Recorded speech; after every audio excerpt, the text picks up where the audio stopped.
ప్రత్యక్షత అనే కార్యక్రమాన్ని వీక్షిస్తున్న దేవుని పిల్లలైన మీ అందరికీ నా హృదయపూర్వక వందనాలు.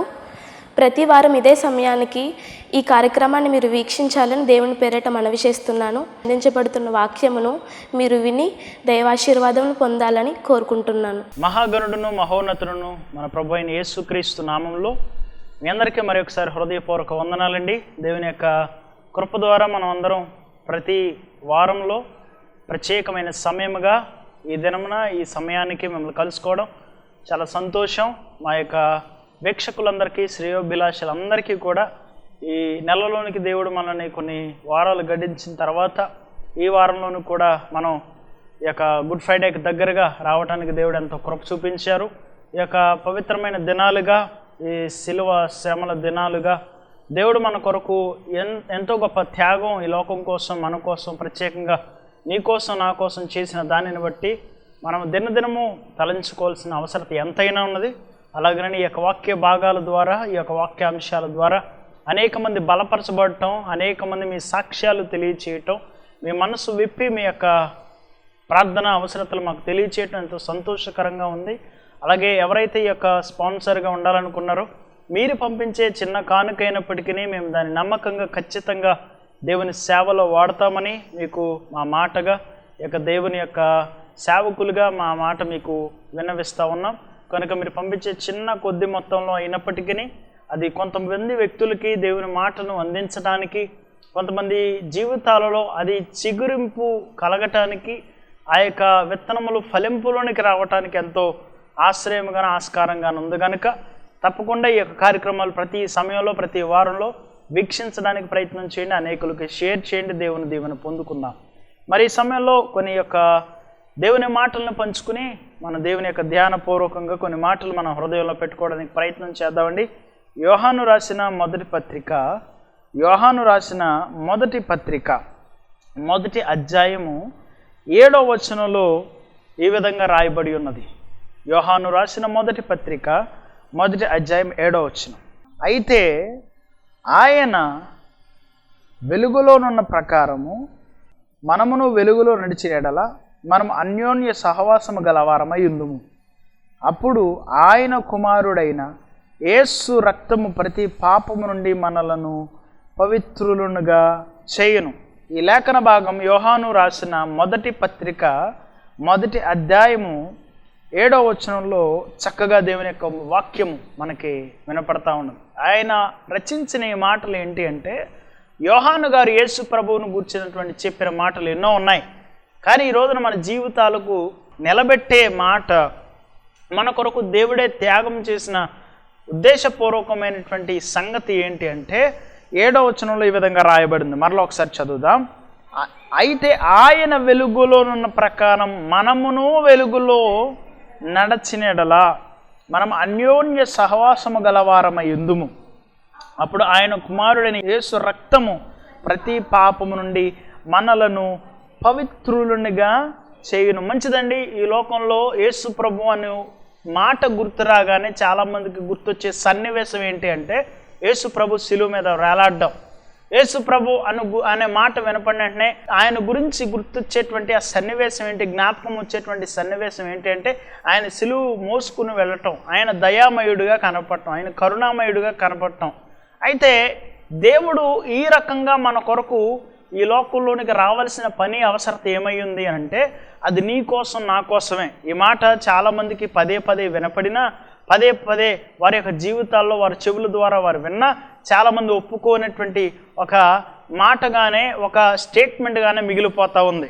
కానీ ఈ లోకంలోనికి వచ్చినటువంటి వారు ఎవరైనా వారి సొంత ఉద్దేశాల కోసమే ఉంటారేమో, కానీ యేసు ప్రభు మాత్రం తన సొంత ఆలోచనే మన కొరకు నిర్ణయించుకుని వచ్చినటువంటి వాడిగా ఈ భూలోకంలో కనపడతారు. ఆయన అంటున్నాడు కదా, అయితే ఆయన వెలుగులోనున్న ప్రకారం మనమును వెలుగులో నడిచిన ఎడల మనం వెలుగులోనికి నడవాలని దేవుని ఉద్దేశం అండి. అయితే మనం వెలుగులో లేమా? కనపడుతున్నటువంటి వెలుగు ఏంటి? ఈ లైటింగ్ ఏంటి? సన్లైట్ ఏంటి? మరి లోకం అంతా ఎప్పుడు ఉదయ సాయంకాలం జరుగుతూ ఉన్నాయి కదా అని ఆశ్చర్యంగా అడగచ్చు. కానీ ఈ వెలుగు అనేది మన జీవితాన్ని వెలిగించేటువంటిదిగా ఉండాలి. మొదట మనం ఏదో సన్లైట్లో నడిస్తేనే, లైటింగ్లో నడిస్తేనే, ఫోకస్ లైట్లో ఉంటేనో కాదు. దేవుడు ఎప్పుడు మాట్లాడిన ఆత్మీయ జీవితం కోసం ఎక్కువగా ఆయన మాట్లాడటానికి ప్రయత్నిస్తాడు. ఆయన వెలుగులో ఉన్నాడు. ఆయన వెలుగు ఎలాంటిదంటే జీవవాక్య సంబంధమైన వెలుగు, జీవపు వెలుగు. అంటే ఆయన అంటాడు, నన్ను వెంబడించేవాడు ఎవడనో చీకటిలో ఉండకుండా వెలుగులో ప్రయాణిస్తాడు. వెలుగులో ప్రయాణిస్తే ఏమవుతుందంటే ఏ చీకటి ఆవరించకుండాని ప్రదేశాల్లోనికి మనం మన మార్గమును సరిగ్గా చూసుకుంటూ ఏ యొక్క ప్రమాదం లేకుండా, ఏ అభ్యంతరం లేకుండా మన మార్గం చక్కగా సులువుగా వెళ్ళిపోతుంది. అయితే మన ఆత్మీయ జీవితంలో కూడా వెలుగు చాలా అవసరం. ఈ వెలుగు ఏం చేస్తుంది అంటే మనలో ఉండేటువంటి చీకటిని పారదోలుతుంది. లోకం సృష్టిస్తున్నటువంటి ఆ యొక్క చీకటిలోనికి మనం వెళ్ళిపోకుండా, దిగిపోకుండా మనలను వెలుగులోనికి లేవనెత్తుతుంది. ఏ వెలుగు అంటే దైవ సంబంధమైన వెలుగు లేదా జీవపు వెలుగు. ఆ వెలుగట మనము వెలుగులోనున్న అయితే ఆయన వెలుగులోనున్న ప్రకారము మనమును వెలుగులో నడిచితే మనం అన్యోన్య సహవాసం ఎప్పుడవుతుందంటే ఒక ఇద్దరు వ్యక్తులు ఒకే మనస్సు కలిగిన వారిగా ఉన్నప్పుడు, ఒకే మార్గంలో వెళుతున్నప్పుడు, ఒకే విధానంలో ఆలోచిస్తున్నప్పుడు, ఒకే విషయం మీద వారి మధ్య సఖ్యత కలిగినప్పుడు, ఒకే మనసులు కలిగిన వారిగా నివాసము చేస్తున్నప్పుడు, ఒకే ఆలోచనలు కలిగిన వారిగా ఒకరు పరస్పరం స్నేహం కలిగి ఉన్నప్పుడు అది అన్యోన్య సహవాసం అవుతుంది. అయితే మనము దేవునిలో సహవాసం అవుట కొరకు దేవుడే ఆయన యొక్క అంతఃపురాన్ని విడిచి పరలోకం నుండి ఈ భూమి మీదకు వచ్చినటువంటి దినాలు మనకు చరిత్రలో సాక్ష్యం ఇస్తాయి. యేసుప్రభు సామాన్యమైన వాడు కాదండి. ఆయన చెప్పన సఖ్యము కాని గొప్ప సూర్యకాంతిని ప్రతిబింబించే మించి ఉండేటువంటి ఆయన వెలుగు, ఆయన మహిమ, ఆయన తేజస్సు చూడలేనిది. ఒకసారి దోత వచ్చి ఆ గొర్రెల కాపరితో మాట్లాడినప్పుడు వారు వెలుగును చూసి, ఆ మహిమను చూసి భయపడిపోతారు. మనకైతే ఆకాశం, సూర్యుడు, భూమి, ఇవి వెలుతురు లేకపోతే చంద్రుడు, నక్షత్రాలు కావాలేమో, కానీ ఆయన ఉండే ప్రదేశానికి వెలుగే అవసరం లేదు. ఎందుకంటే ఆయనే వెలుగై ఉన్నాడు, ఆయనే రక్షణ అయి ఉన్నాడు, ఆయనే మహిమస్వరూపుడై ఉన్నాడు. అయితే ఇక్కడ చెప్తున్నటువంటి అన్యోన్య సహవాసం గలవారై ఉన్నాము. అప్పుడు ఆయన కుమారుడైన యేసు రక్తం ప్రతి పాపము నుండి మనల్ని ఏం చేయాలట? పవిత్రులుగా చేయాలి. ఈరోజు మన పవిత్రత మనుషులలో దొరకనిది, పవిత్రత మనుషులు నోచుకోలేనిది, పవిత్రత ఏ మనుషులో టెస్ట్ చేసినా కనబడనిది, పవిత్రత లేని జనముగా ఈ రోజున ప్రపంచంలో విచ్చలవిడితనం ఎక్కువైపోయింది. పవిత్రత అనేది బాహ్య సంబంధమైనది, శరీర సంబంధమైనది. ఆత్మీయ జీవితంలో పరిశుద్ధత ఎంత అవసరమో శరీర సంబంధమైన విషయాలు కూడా పవిత్రత కూడా అంతే అవసరమై ఉన్నది. పవిత్రత మనకు లేకపోతే, శుద్ధి కలిగినటువంటి మన యొక్క జీవితాలు మనం లేకపోతే, అపవిత్రతలోనికి వెళ్ళిపోతే దానిలో అది ఎలా ఉంటుందంటే నాశన కోపంలా ఉంటుంది. ఏ వ్యక్తి అయినా ఒకటి శుభ్రం చేసుకోకపోతే వాడు చుట్టే ఉంటాయి, ఎప్పుడు రోగాలు పాలిటే ఉంటాడు, ఎప్పుడు ఆ యొక్క జర్మ్స్ ఎక్కువ ఉంటాయి, ఎప్పుడు ఇన్ఫెక్షన్తో ఉంటుంది, ఎప్పుడు వాడిని శుభ్రం చేసుకోకపోతేనే మనిషి ప్రమాదకరమైనటువంటి పరిస్థితుల్లో అనారోగ్యంతో వెళ్ళిపోతాడో, అలాగే మనము వ్యక్తిగతమైనటువంటి పవిత్రత, ఈ పవిత్రత ఎప్పుడు కూడా ఎలాంటిదిగా మొదలవ్వాలంటే నీ జీవితంలో అన్ని విషయాలలో చిన్న విషయములైనప్పటికీ పవిత్ర సంబంధులుగా మార్చబడాలి. అయితే భక్తుడు అంటున్నాడు కదా, మనం యేసు రక్తము ద్వారా ప్రతి పాపము నుండి మనలను పవిత్రులుగా చేయును. ఎన్ని సబ్బులు రాసుకున్న పవిత్రత రాదు కానివ్వండి, ఎన్ని పర్ఫ్యూమ్స్ వాడినా పవిత్రత రాదు కానివ్వండి, ఎంతలా మంచి కాస్ట్లీ వాటర్తో స్నానం చేసిన పవిత్రత రాదు కానివ్వండి, కానీ యేసు రక్తం అట మనల్ని పవిత్రులుగా చేస్తుంది. చాలామందికి ఇది హాస్యాస్పదంగా ఉండొచ్చు. ఏంటి యేసు రక్తమా మనల్ని పవిత్రులుగా చేస్తుందా అని చాలామందికి హాస్యాస్పదంగా ఉండొచ్చు. కానీ మన బ్లడ్ మనకి ఏ విధంగా అయితే మన ప్రాణానికి ఆధారమై ఉందో, మన రక్తమే మన ప్రాణమై ఉన్నదో, అలాగనే మన పవిత్రత కూడా మన పాపములకు దాని మీద విజయాన్ని కలిగించేదిగా ఉంటుంది. పవిత్రత అనేది, పవిత్రత లేకుండా, పరిశుద్ధత లేకుండా ఎవరూ దేవుని చూడలేమని దేవుని యొక్క లేఖనం సెలవిస్తూ ఉంది.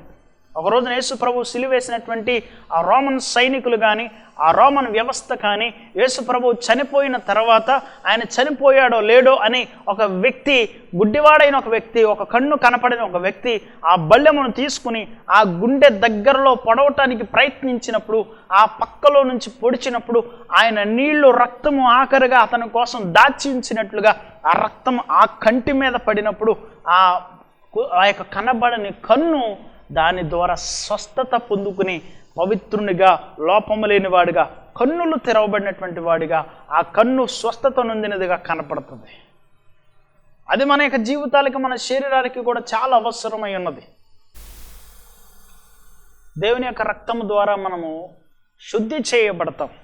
ఈ పరిశుద్ధతలోనికి మనల్ని నడిపించడానికి దేవుని రక్తము ద్వారా మనము నిరూపించబడతాం. ఈ లోకంలో మనం అన్యాయస్తుల వల్ల కానీ, లేకపోతే అపవిత్రత కలిగిన వారుగా కానీ, చోరులు కలిగిన వారుగా కానీ, వ్యభిచారం కలిగిన వారుగా కానీ, లేకపోతే హంతకులు కలిగిన వారుగా కానీ ఈ లోకం ముద్ర వేసినప్పటికీ ఆ ముద్ర, ఆ అపవిత్రత యేసు రక్తము చేత కడగబడేటువంటి యోగ్యత, సామర్థ్యం ఆయన రక్తము చేతనే మనకి ఇవ్వబడింది. ఇది ఎంత పవిత్రమైనదో కదా.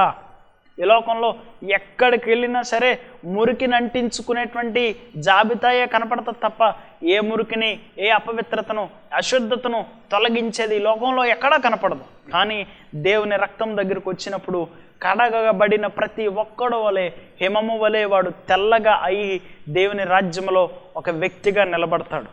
హెబ్రీయులకు రాసిన పత్రిక 9వ అధ్యాయం 14వ వచనంలో ఆయన మన మనస్సాక్షిని శుద్ధి చేస్తాడట.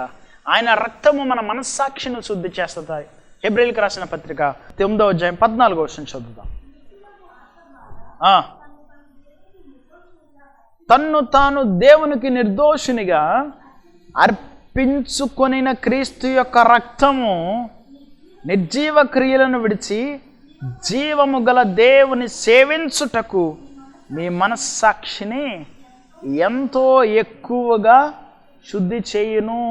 దేవుని యొక్క రక్తము మనల్ని ఏం చేస్తుందంటే మన మనస్సాక్షిని శుద్ధి చేస్తుంది.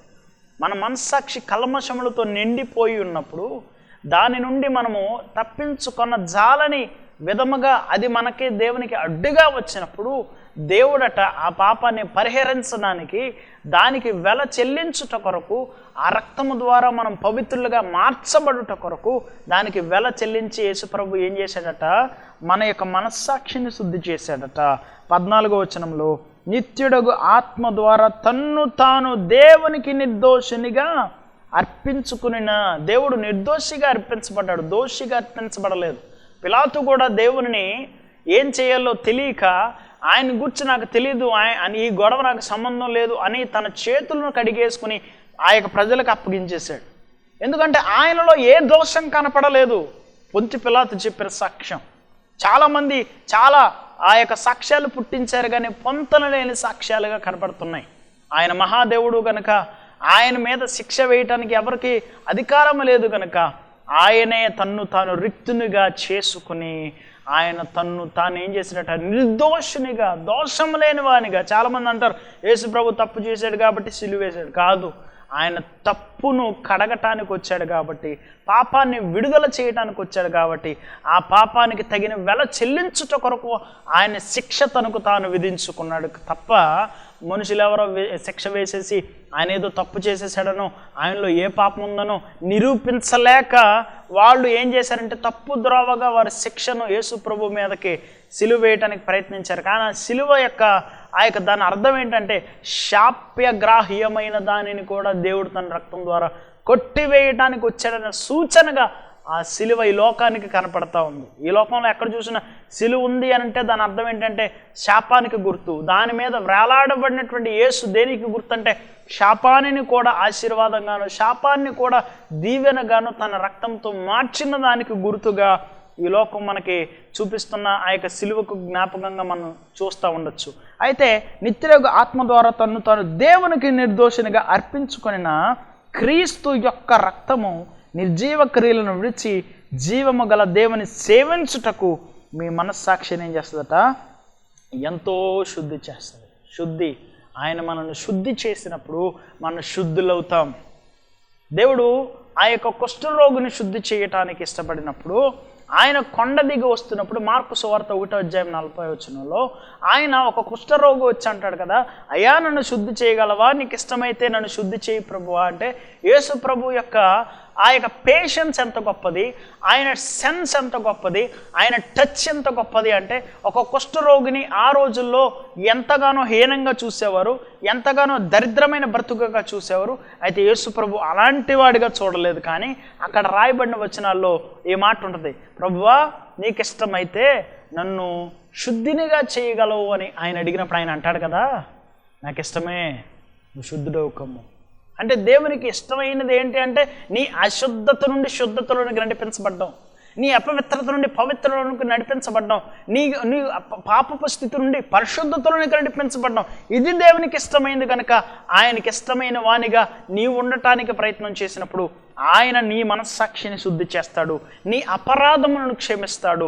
నువ్వు ఎన్నటికి అందులో మగ్గిపోకుండా నిన్ను పైకి లేవనెత్తి లోకం అనేటువంటి ఈ యొక్క పాప పూబిలో నుండి నీవు పరిశుద్ధుడు అని నీకు యేసు రక్తము ద్వారా ముద్ర వేసి నేను ప్రభువుకు, ఆ రాజునకు, ఆ పరలోకానికి నిన్ను పరిచయం చేసేది యేసు రక్తమై ఉన్నది కనుక ఈ రోజున ఆ రక్తము ద్వారా నువ్వు శుద్ధీకరించబడాలని నేను కోరుకుంటున్నాను. అంతేకాదు ఈ వాక్యం కూడా మనం చదువుదాం. ఎఫెసీయులకు రాసిన పత్రిక 1వ అధ్యాయం 7వ వచనం చదివి ముగించుకుందాం. ఎఫెసీయులకు రాసిన పత్రిక 1వ అధ్యాయము 7వ వచనం నుండి చదువుదాం.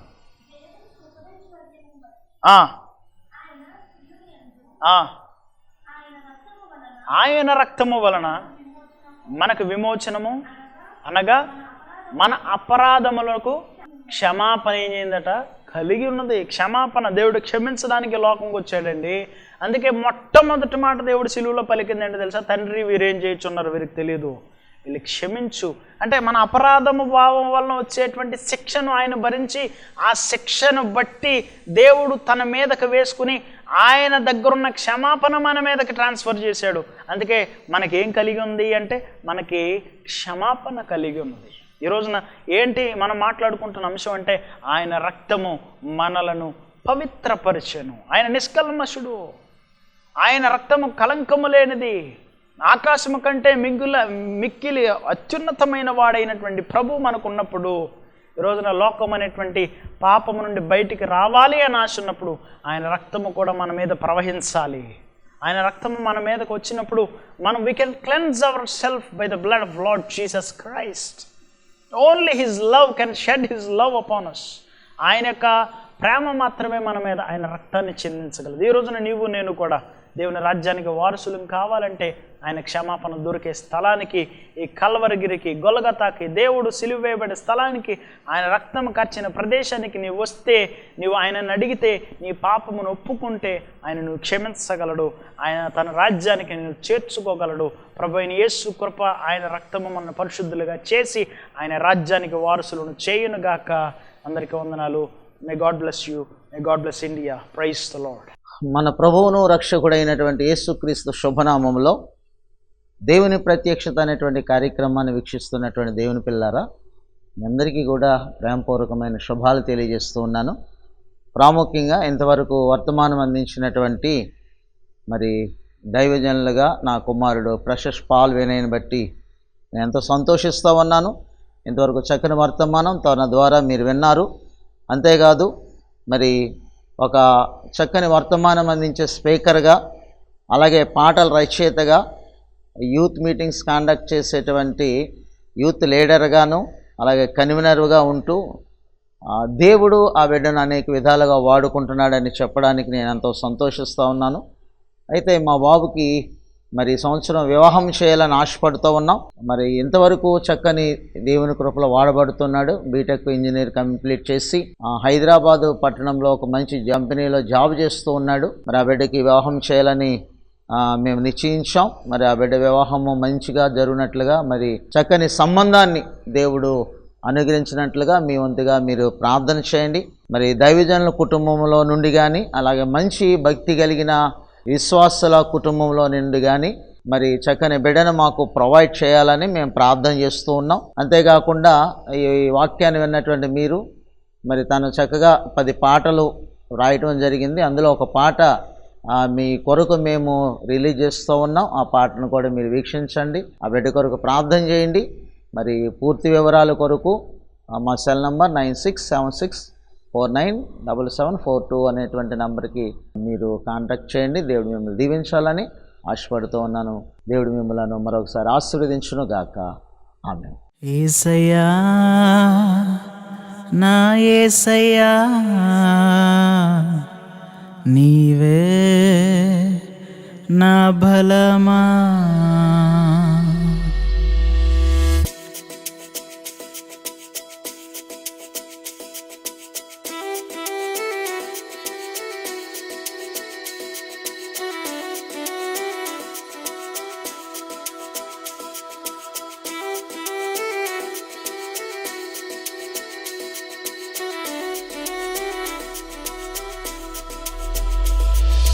యేసయ్యా నా యేసయ్యా నీవే నా బలమా, యేసయ్యా నా యేసయ్యా నీవే నా ధ్వజమా, నా కొండ కోట, నా అండదండ, నా రక్షణ దుర్గమా, నా శైలమా, నా కొండ కోట, నా అండదండ, నా రక్షణ దుర్గమా, నా శైలమా. స్తుతి స్తుతి నీకే, నా ఆరాధన నీకే, స్తుతి స్తుతి నీకే, నా ఆరాధన నీకే.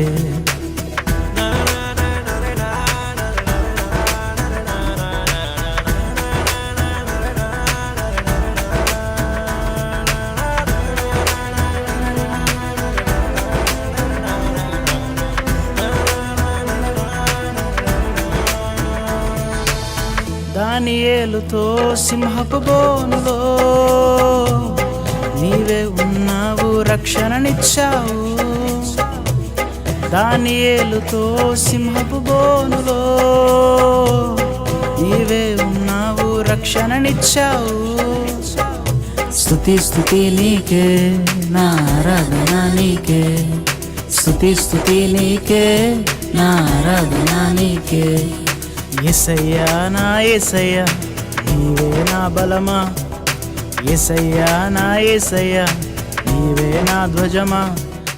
మన ప్రభువును రక్షకుడైన యేసుక్రీస్తు శుభనామంలో దేవుని ప్రత్యక్షత అనేటువంటి కార్యక్రమాన్ని చూస్తున్న మీ అందరికీ కూడా ప్రేమపూర్వకమైనటువంటి వందనాలు తెలియజేస్తున్నాను ఒక దైవజనుడిగా. మరి దేవుడిచ్చిన ప్రేరేపణ బట్టి ఈ బ్లెస్సింగ్ ఛానల్ ద్వారా అనేకమైన ప్రాంతాలకు, అనేకమైనటువంటి రాష్ట్రాలకు కూడా ఈ వాక్యము మరి దేవుని కృపను బట్టి నడిపించబడుతూ ఉంది. అయితే దేవుడిచ్చిన ఆలోచనతో అనేక మంది మరి చక్కని పాటలు పాడి దేవుని మహిమపరచాలని ఆశపడుతూ ఉన్నారు. మరి మంచి స్వరము కలిగి మేము కూడా దేవుని మహిమపరచాలి అనుకున్నటువంటి వారికి మరి మంచి సదావకాశం మా దేవుని ప్రత్యక్షత అనేటువంటి కార్యక్రమంలో మీకు అవకాశం ఇవ్వాలని మేము ఆశపడుతూ ఉన్నాం. మరి ఆ విధముగా మీరు కూడా చక్కగా మంచి పాటలు పాడి దేవుని మహిమపరచాలని ఆసక్తి కలిగిన వారైతే మమ్మల్ని కాంటాక్ట్ చేయండి. మీకు మా ఛానల్ అవకాశం ఇవ్వడానికి ప్రయత్నం చేస్తాం. కనుక ఈ దేవుని ప్రత్యక్షత కార్యక్రమంలో మీరు కూడా దేవునికి మహిమపరచాలి, చక్కని స్వరాలను ప్రభు మాకు ఇచ్చాడు, మేము కూడా పాటలు పాడాలని ఆసక్తి కలిగిన వారు మరి స్క్రీన్ మీద కనిపిస్తున్న నెంబర్కు మీరు కాంటాక్ట్ చేయండి. మా ఫోన్ నెంబర్ 9676497742. దేవుడు మిమ్మలను దీవించును గాక. ఆమేన్.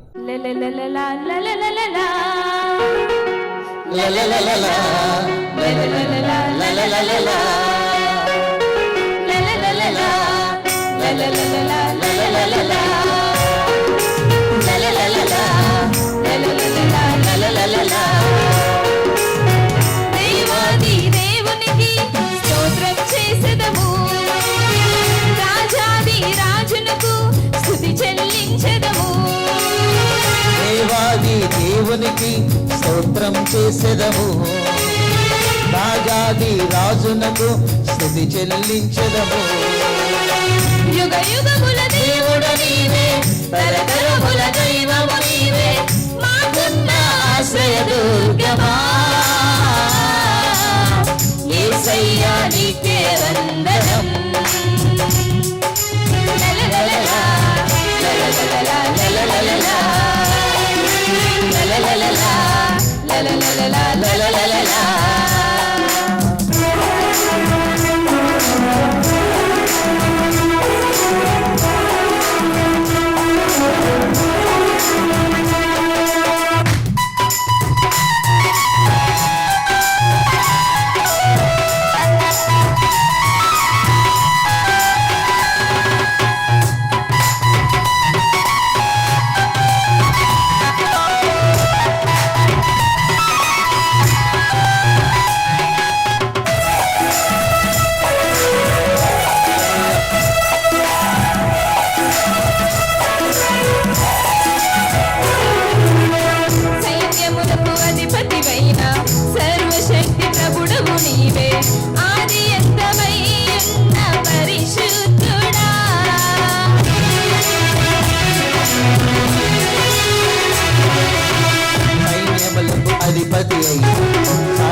ప్రభు ఆది అంతమయ్య పరిశుద్ధుడా. ఆశ్చర్యకరుడవు నీవే, సమాధాన కర్తవు నీవే, శాలేము రాజా నీవే, శ్రీమంతుడా. దేవా మా ప్రభువా, పదివేల సుందరుడా, రాజా మహారాజా మా స్తుతులకు పాత్రుడా. దేవా మా ప్రభువా, పదివేల సుందరుడా, రాజా మహారాజా మా స్తుతులకు పాత్రుడా.